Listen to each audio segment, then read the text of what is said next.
When I had chronic fatigue, it felt like my body was shut down, but on the inside, I was buzzing with anxiety. It felt like live electricity was running through my body. So I was exhausted and wired at the same time. And here's the thing.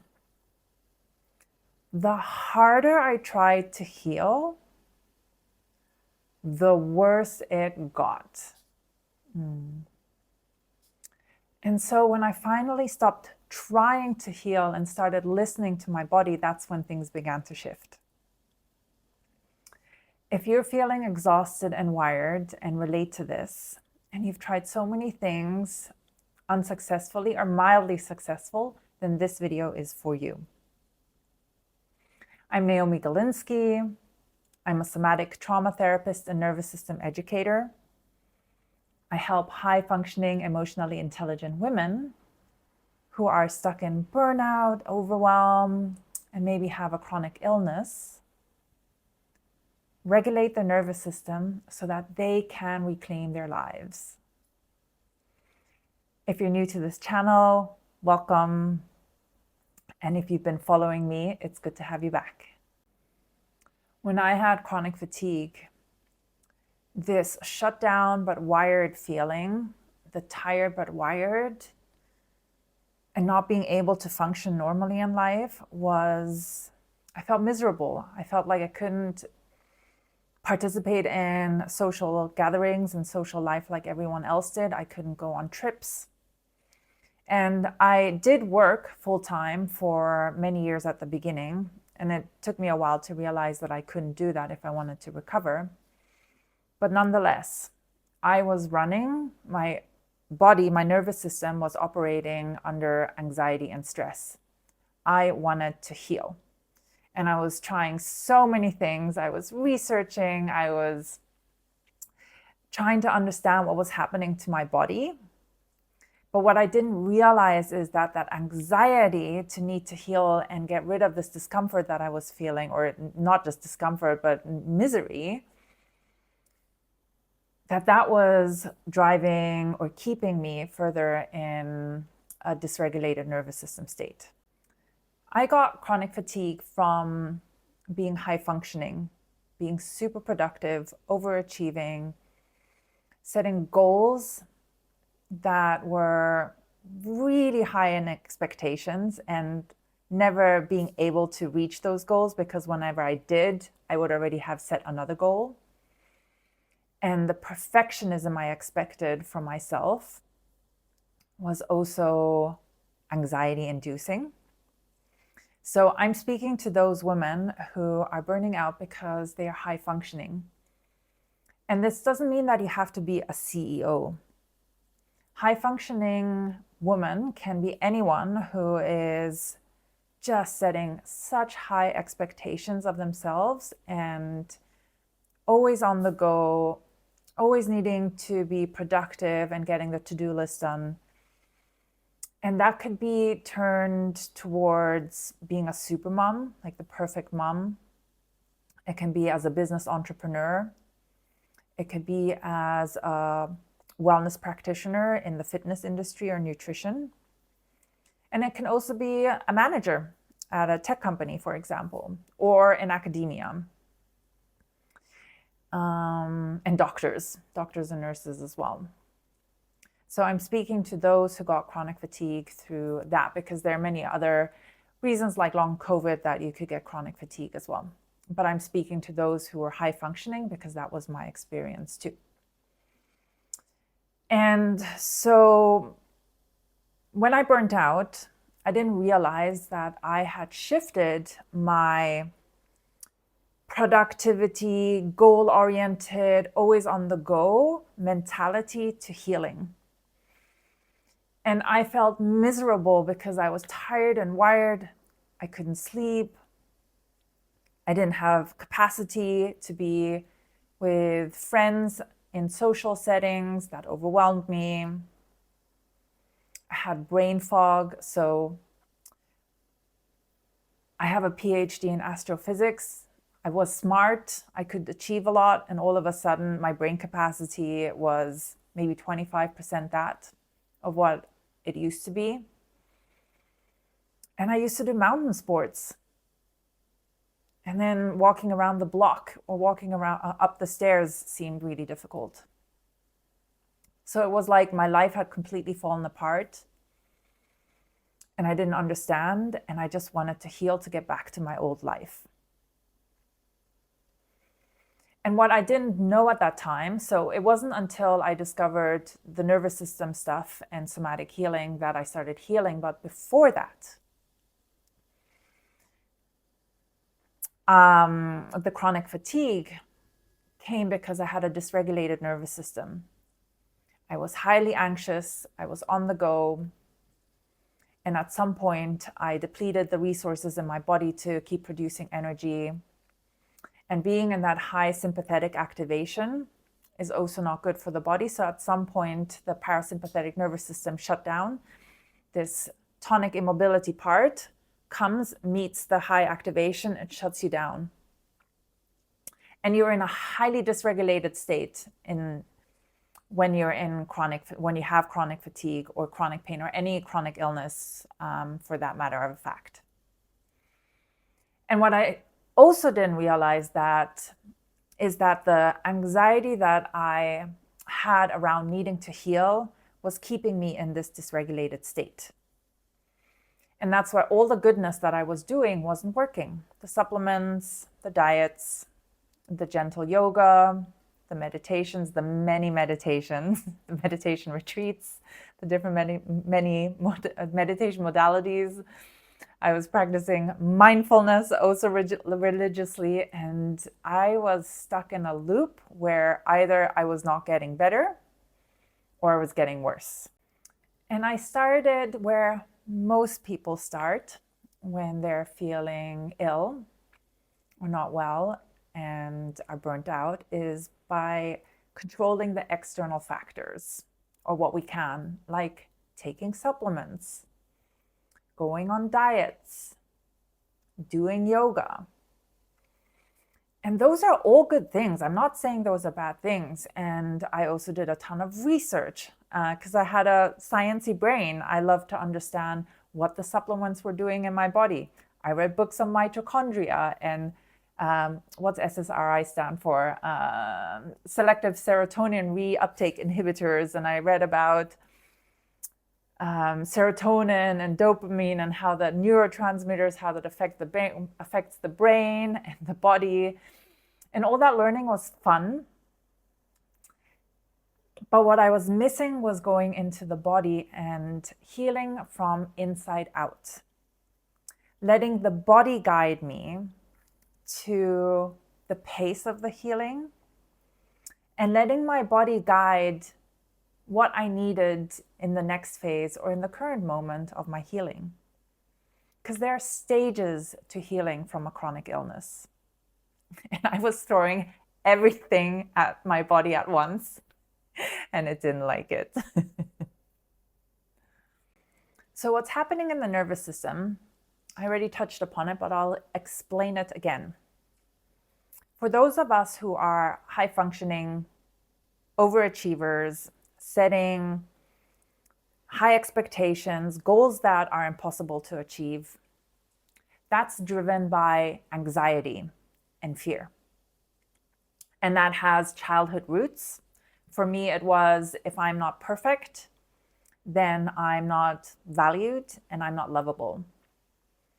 And the other part was, if I'm not perfect and I'm not a good girl, then my dad might get ragey and angry.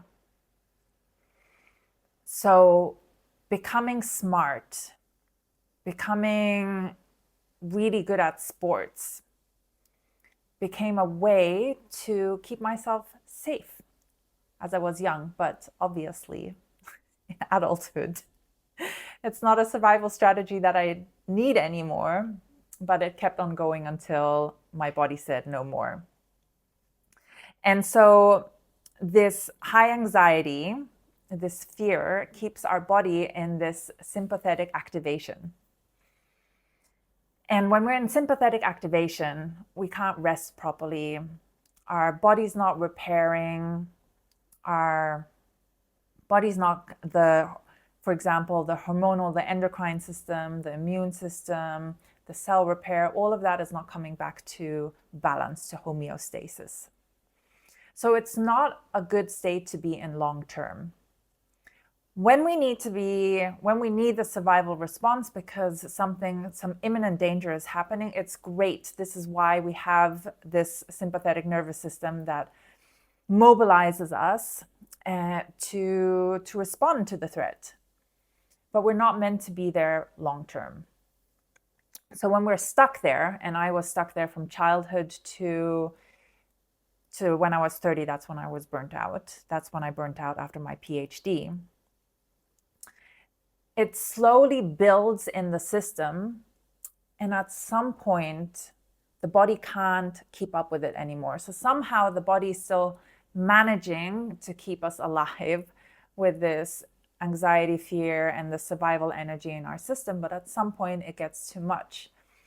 And then this parasympathetic dorsal vagal shutdown meets that high activation to stop us from continuing to go. But now in this state, this is where syndromes happen. Syndromes being a collection of symptoms. And when we're in this part where when we're syndromal, so chronic fatigue being in there, our nervous system is in a state of gas on, so that's the sympathetic activation, and brakes on, which is the dorsal vagal shutdown. And that is exhausting and depleting for the body. Like you can imagine that in a car, right? If you have the gas and the brakes on at the same time. And so the frozenness, the shutdown, yet the mind spinning and not stopping, that's the gas on. And so you can't rest in that state. When we're in that state, healing doesn't look like adding more intensity and pushing our body towards healing and having that as a goal. Like if I have the energy to go back to doing the same thing as before, then this is what I'm heading towards. And actually part of the learning is that we need to change our lifestyle. We need to work on our traumas so that we don't operate from this place of anxiety. And healing in this way requires us to learn to bring safety back into our system. To trust, for me, it was to trust that I was good enough and that I didn't have to achieve all these big things to feel valued, and to learn that I'm lovable just as I am and valued just as I am, and to find those people that believe that too. And this healing also requires us to slow down, because this fast-paced life of not stopping and continuously doing and pushing is part of what gets us into this chronic fatigue state. So it's learning how to feel safe to slow down, because part of not being able to slow down is that it doesn't feel safe. And for me, there was a moment where I realized that I kept on being stuck in the same loop, although I was trying to heal so hard. I had a therapy session, and I remember, it's funny now, but I told my therapist how hard I tried to be mindful and how I felt like zoning out, and I would catch myself zoning out. And so I would make myself come back and be present with what was around me. So I would hear the things, I would see what was around me, and I would work really hard to focus on being present. And I remember her saying, "Oh God." And something just clicked in me during that session. I was like, oh, I'm applying that pressure to be mindful, and that is not mindfulness. And in that moment, I realized I needed to give myself permission to also zone out. Because mindfulness is about being present with what is from moment to moment. And that didn't mean, like, I had an idea of how mindfulness looked like. And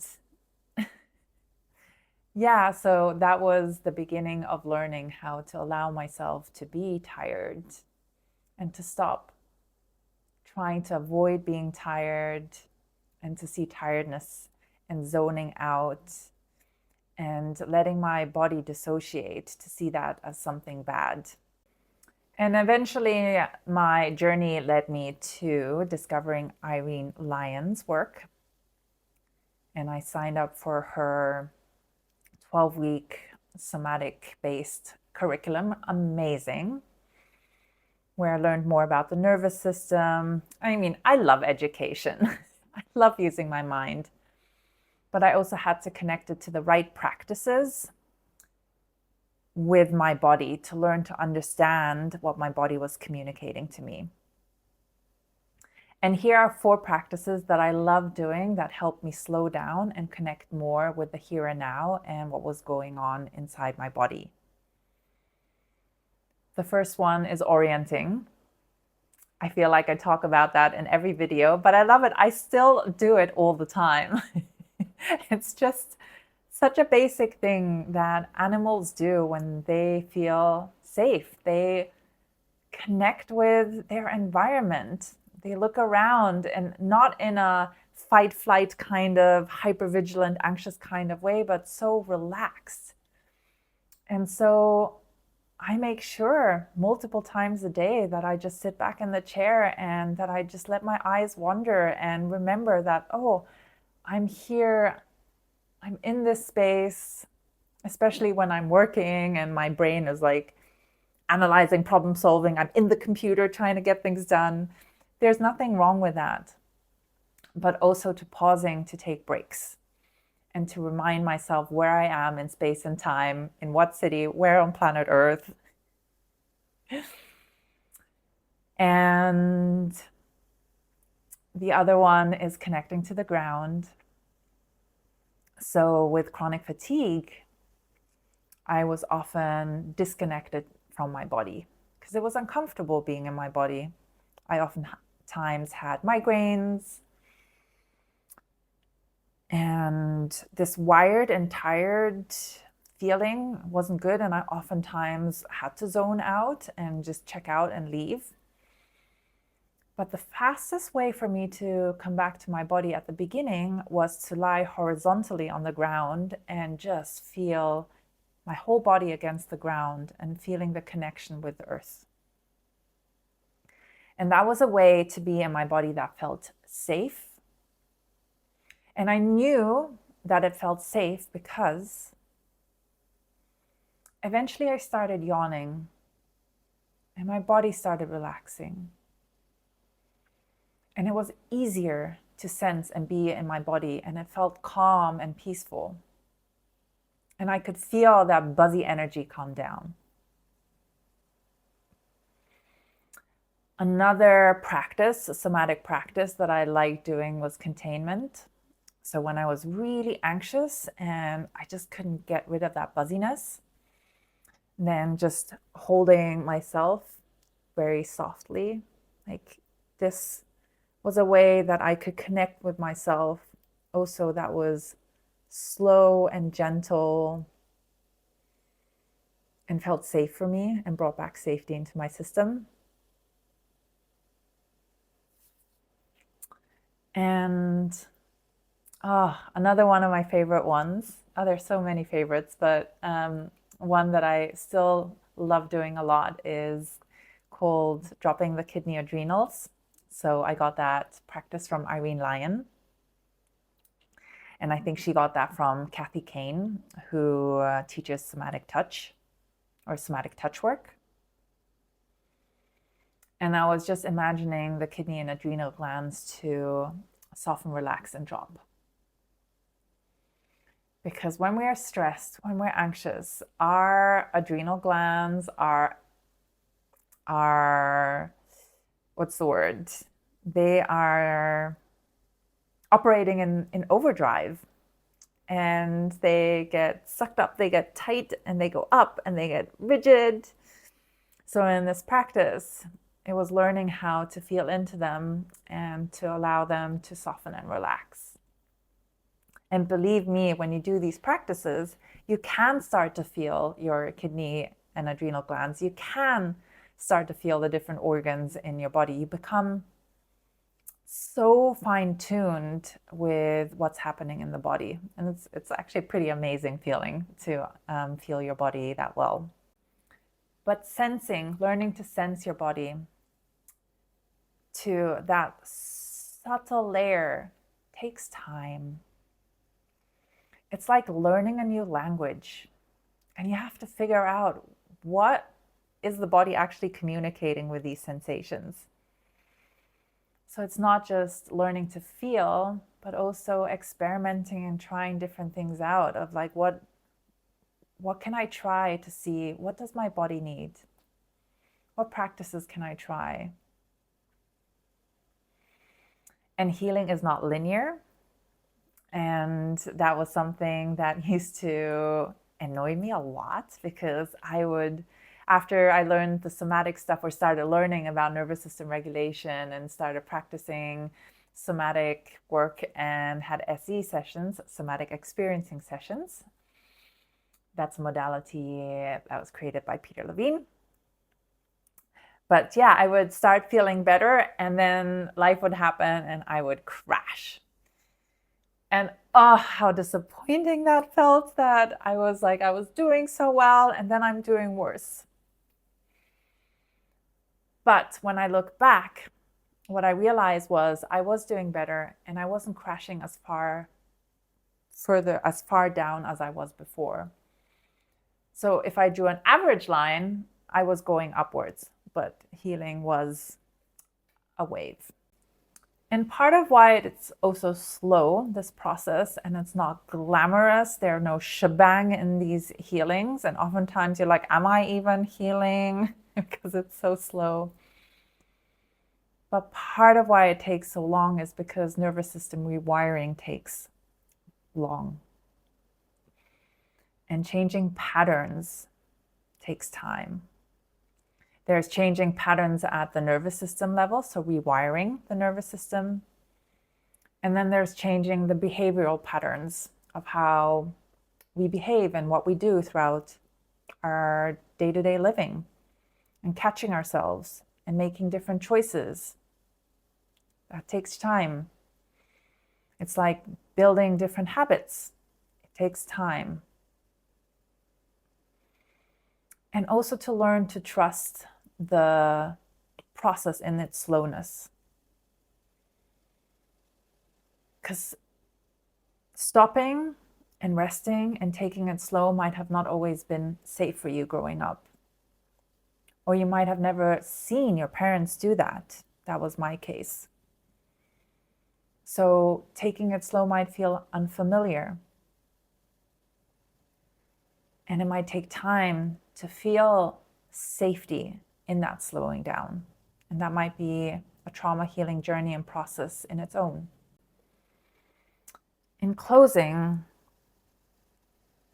it was these somatic practices, doing the trauma work with somatic experiencing with a practitioner,